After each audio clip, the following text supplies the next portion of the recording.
அனைவருக்கும் வணக்கம். இந்த வீடியோவில் ஊடகங்களினுடைய அத்துமீறல் குறித்தும் அடாவடித்தனம் குறித்தும் தான் பார்க்க போகிறோம்.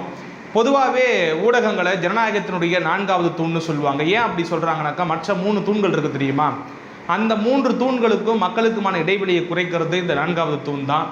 அது லெஜிஸ்லேச்சராக இருக்கட்டும், எக்ஸிக்யூட்டிவாக இருக்கட்டும், ஜுடிஷரியாக இருக்கட்டும், அங்கே கிடைக்கக்கூடிய தகவல்களை மக்கள்கிட்ட துல்லியமாக கொண்டு போய் சேர்க்கறது, மக்களை அவேராக வச்சுக்கக்கூடிய வேலைகளை மிகச்சரியாக செய்யக்கூடிய ஊடகங்களை ஜனநாயகத்தினுடைய 4வது தூண்னு சொல்கிறோம். அதனால் நமக்கு எப்பொழுதுமே அந்த ஊடகங்கள் மீது மரியாதை உண்டு, பத்திரிகையாளர்கள் மீது மரியாதை உண்டு.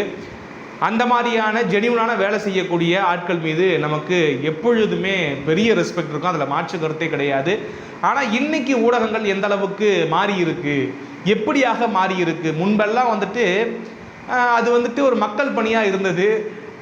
இன்னும் கேட்டிங்கனாக்கா, மற்ற 3 தூண்களை தாண்டி இந்த பணிங்கிறது 4வது தூண் என்று அழைக்கப்படக்கூடிய இந்த ஊடகத்தினுடைய பணி மிகப்பெரிய பணி. ஊடகங்கள் செய்யக்கூடிய வேலைங்கிறது ஒரு ஆட்சியவே கவிழ்க்க செய்யும், ஒரு ஆட்சியை அமைக்க செய்யும், ஆட்சி மாற்றத்துக்கு வித்திடும். இப்படி மிகப்பெரிய வேலையை செய்து கொண்டிருந்த ஒரு இடம்தான் அந்த ஊடகங்கிறது.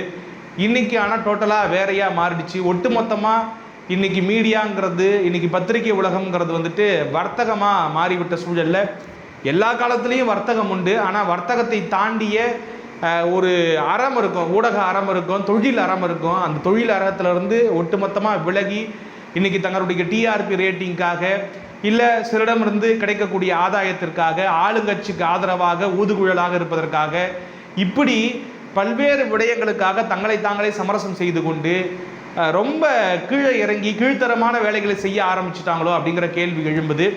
எதுக்காக இவ்வளோ விஷயத்தை பேசிக்கிட்டு இருக்கேனாக்கா, உங்கள் எல்லாருக்கும் தெரியும், அஇஅதிமுகவினுடைய பொதுச் செயலாளர் மரியாதைக்குரிய எடப்பாடியார் அவர்கள் சில மீட்டிங்ஸ்லாம் தொடர்ச்சியாக கண்டக்ட் பண்ணிக்கிட்டு இருக்காரு. என்ன மாதிரியான மீட்டிங்ஸ்னாக்கா, கட்சி ஆலோசனை கூட்டங்கள் ஒவ்வொரு மாவட்டமாக கூப்பிட்டு, கட்சி மாவட்டங்களை கூப்பிட்டு, உதாரணத்துக்கு வேலூர் மாவட்டத்திலேருந்து அழைப்பு, திருவண்ணாமலை மாவட்டம், விழுப்புரம் மாவட்டம்னு சொல்லிட்டு ஒவ்வொரு நாளும் வாரத்திற்கு கிட்டத்தட்ட ஒரு 3-4 மாவட்ட நிர்வாகிகளை சந்தித்து ஆலோசனைகளை மேற்கொண்டுகிட்டு இருக்காரு. அந்த ஆலோசனை கூட்டம் எதற்குனாக்கா, நாம் ஏன் தோல்வி அடைஞ்சோம், நம்ம எப்படி வருகிற தேர்தல்களை சந்திக்க போகிறோம், அது உள்ளாட்சி மன்ற தேர்தலாக இருக்கட்டும், இடைத்தேர்தலாக இருக்கட்டும், இனி வரக்கூடிய தேர்தல்களில் எப்படி அப்ரோச் பண்ணால் நம்ம வெற்றி பெற முடியும், அதிமுக பழைய மாதிரி வெற்றி பாதைக்கு திரும்ப முடியும் அப்படிங்கிற ஆலோசனை நடத்திக்கிட்டு இருக்கிறாப்புல நிறைய பேர் வந்துக்கிட்டு இருக்கிறாங்க. ஒரு கட்சியினர் தான் பல்வேறு முரண்கள் இருக்கும். அந்த ஆலோசனை கூட்டத்தில் நிறைய தகவல்கள் பரிமாறிக்கொள்ளப்படும். அதெல்லாம் ரொம்ப ரொம்ப இயல்பான விஷயம்தான். அதில் உங்களுக்கு எந்த டவுட்டும் வேணவே வேணாம். எந்த கட்சி மீட்டிங் பண்ணுறோ அது நடக்கும். அப்படி நடந்தால் தான் அது பேர் ஒரு அரசியல் கட்சி, அது ஜனநாயக இயக்கம். அப்படி நடக்காவிட்டால் அது சர்வாதிகார இயக்கம் அப்படிங்கிறது தான் எல்லாருக்கும் தெரிந்த ஒன்று. இப்போ என்னன்னாக்கா, இந்த மீட்டிங் நடக்குது இல்லையா, இந்த மீட்டிங்கில் மரியாதைக்குரிய எடப்பாடியார் அவர்களை எதிர்த்து பேசிட்டாங்க. யார் எதிர்த்து பேசுனதுனாக்கா, இவங்களே ஒரு உருவாக்கம் கொடுக்குறாங்க. மதுரையில் இருக்கக்கூடிய ஒரு பகுதி செயலர், அவர் பேர் கணேசோ சுரேஷோ ஏதோ, இவங்களே ஒரு பேரை போட்டு அவர் எதிர்த்து இந்த கேள்வி கேட்டாப்புல, நீங்கள் உங்களுடைய பதவியிலிருந்து விலகுங்க, நீங்கள் சரியில்லை அப்படிங்கிற மாதிரி சொன்ன மாதிரியும், இன்னொரு முன்னாள் அமைச்சரை பேச விடாமல் தடுத்தது மாதிரி, இப்படியான ஒரு கட்டுக்கதைகளை இந்த ஊடகங்கள் அவிழ்த்து விடுறாங்க. எந்த ஊடகங்கிறதையும் மென்ஷன் பண்ணிடுறேன். புதிய தலைமுறை ஊடகம் இதை வெளியிடுறாங்க. இப்போ இந்த மாதிரியான சேனல்களுக்கு என்னன்னாக்கா, நம்ம ஏதாவது ஒரு பரபரப்பான செய்தியை கொடுத்தாகணும். நம்ம அந்த மீட்டிங்கில் கிடையாது. அது ஒரு இன்டோர் மீட்டிங்கு, அங்கே கட்சிக்காரங்க மட்டும்தான் அலோடு, எந்தவித ப்ரெஸ்ஸும் அலோடு கிடையாது. ஏன்னா அது ஒரு ஆலோசனை கூட்டம். கட்சியினுடைய பலவீனம் பலம் குறித்தெல்லாம் பேசுகிற பொழுது பத்திரிகையாளர்களை அனுமதிப்பது சரியாக இருக்காதுங்கிறது உங்கள் எல்லாருக்கும் தெரியும். அந்த வகையில் அது கட்சிக்குள்ளார் நடக்கக்கூடிய அவங்களுக்கான மீட்டிங். அந்த மீட்டிங்கில் என்ன நடந்ததுங்கிறது இவங்களுக்கு தெரியாது. பொதுவாக ஊடகங்கள் ஆர்வம் காட்டுறது, இந்த மாதிரியான விஷயம் நடக்கிறப்ப முந்தி செய்தியை கொடுக்கணும், இல்லை மக்களுக்கு பரபரப்பான விஷயங்களை கொண்டு போய் சேர்க்கணும் அப்படிங்கிறதுல தப்பு கிடையாது. நிறைய பேர் இதை செய்வாங்க. நானும் பத்திரிகை உலகம்னு நான் சொல்ல முடியாது. நான் இந்த வலைக்காட்சி ஊடகம் இருக்கு இல்லையா, யூடியூப் சேனலில் ஒரு முக்கியமான யூடியூப் சேனலில் வேலை பார்த்துருக்குறேன்.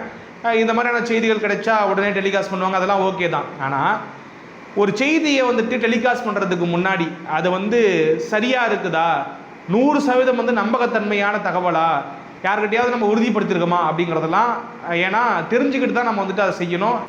பல நேரங்களில் இந்த மாதிரியான தவறான செய்திகளை பரப்பிட்டு நிறைய கான்சிக்வன்சஸை ஃபேஸ் பண்ண விஷயத்தையும் நான் பார்த்துருக்குறேன். ஆக அந்த வகையில் நான் என்ன சொல்ல வரேன்னாக்கா, நீங்கள் வந்துட்டு ஒரு விஷயத்தை தெரிஞ்சுக்க ஆசைப்படுறீங்க. ஏன்னா ஒரு பத்திரிகை உலகத்தில் இந்த மாதிரியான சில புலனாய்வுகள்லாம் செஞ்சு உள்ளே என்ன நடக்குது அப்படிங்கிறத தெரிஞ்சுக்கிட்டு சொல்கிறதும் ஒரு விஷயம்தான். இண்டோர் மீட்டிங்கில் என்ன நடக்குது அப்படிங்கிறதையும் மக்கள்கிட்ட வெளிப்படுத்துறதுக்கான எல்லா முகாந்திரமும் இருக்குது. அது எல்லாம் தொடர்ச்சியாக செஞ்சுக்கிட்டு தான் இருக்கிறாங்க. ஆனால் தப்பான தகவல்களை ஏன் பரப்புறீங்க அப்படிங்கிற கேள்வி இருக்குல்ல. அந்த வகையில் இப்படி ஒரு விஷயத்தை பரப்பிட்டாங்க. அதுவும் ஹெட்லைன்ஸ். புதிய தலைமுறையில் எடப்பாடி பழனிசாமி அவர்களை எதிர்த்து பேசிய அதிமுக நிர்வாகி அப்படின்னு அந்த மியூசிக் தொடர்ச்சியாக காலையிலேருந்து அன்னைக்கு முழுக்க இந்த செய்தியை போட்டு போட்டு மக்கள் மனங்களில் திரும்ப திரும்ப இந்த செய்தியை பதிய வைப்பதற்கான முயற்சி எடுக்கிறாங்க.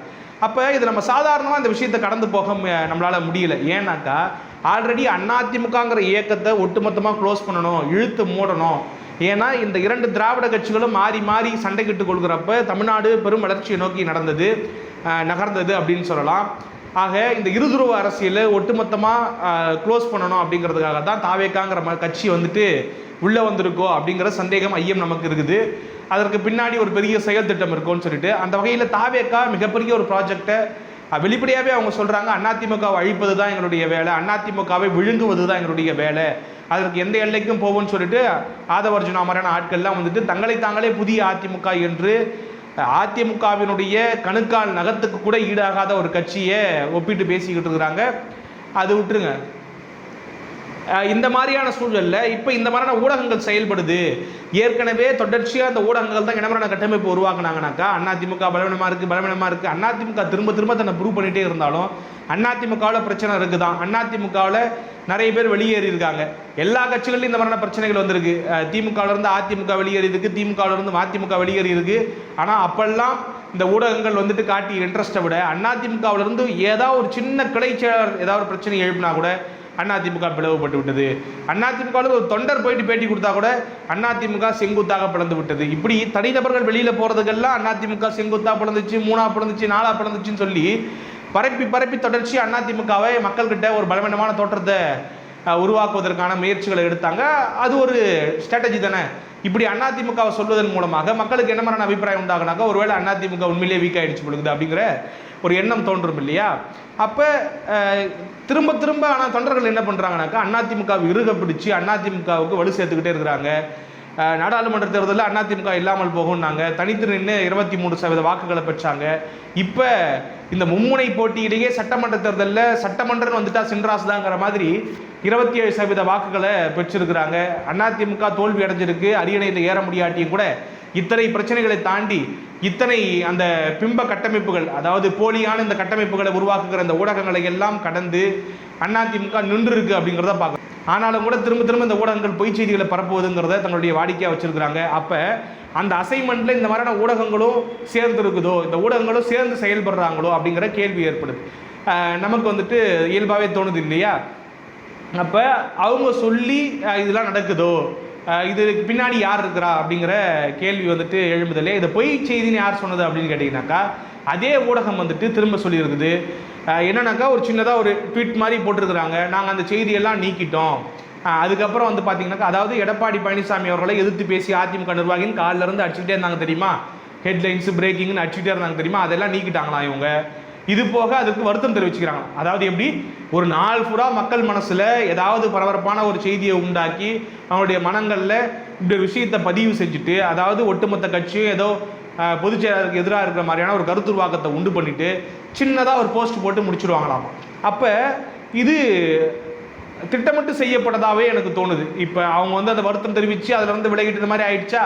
ஒரு நாள் பூரா மக்கள் மனசில் வந்துட்டு ஏதோ அதிமுகவில் ஒட்டுமொத்தமாக எல்லா நிர்வாகிகளும் மரியாதைக்குரிய எடப்பாடி பழனிசாமி அவர்களுக்கு எதிராக இருக்கிற மாதிரியான ஒரு கருத்துருவாக்கத்தை உண்டு பண்ணிட்டாங்களா. அப்போ இதுக்கு பின்னாடி யார் இருக்கிறா, ஏன் வந்துட்டு பத்திரிகையாளர்கள் குறிப்பாக வந்துட்டு காட்சி ஊடகங்கள் ஏன் வந்துட்டு இந்த அளவுக்கு தரம் தாழ்ந்து இறங்கி போயிருக்குது.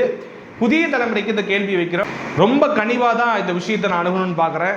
புதிய தலைமுறை இதற்கான சரியான விளக்கத்தை கொடுக்கணும். அப்படியே ஜஸ்ட் லைக் தட்னு சிம்பிளாக இவங்க என்ன வேணால் காலையிலேருந்து ஹெட்லைன்ஸு பிரேக்கிங் நியூஸ்ன்னு போட்டு மக்கள் மனசில் வந்துட்டு கண்டதை பதிய வச்சுட்டு சிம்பிளாக ஒரு போஸ்ட் ஒரு 4 வரியில் போட்டு நாங்கள் வருத்தம் தெரிவிக்கிறோம்னு சொல்லிட்டு கடந்து போனால் அது எந்த அளவுக்கு நியாயமாக இருக்கும்னு எனக்கு தெரியல. இப்போ நான் கூட தான் புதிய தலைமுறை பற்றி ஒரு 10 அவதூறான செய்திகளை பரப்பிட்டு வருத்தம் தெரிவிச்சுக்கிறேன் அப்படின்னு சொல்லிட்டா புதிய தலைமுறை ஏற்றுக்குமா, அந்த நிர்வாகம் ஏற்றுக்குமாங்கிற கேள்வி இருக்குல்ல. அப்போ ஏதோ ஒரு புதிய தலைமுறை 100 பேர் சம்மந்தப்பட்ட ஒரு ஊடகத்துக்கு அப்படி இருக்கிறப்ப 1.5 கோடி தொண்டர்கள் சம்பந்தப்பட்ட ஒரு இயக்கத்தை போகிற போக்கில் அவர்களை பற்றி தவறான செய்திகளை துச்சமாக சொல்லிட்டு கடந்து போகிறதுன்னு இருக்குல்ல, உண்மை செய்தினா உண்மையை தைரியமாக போடுங்க, அது தப்பே கிடையாது.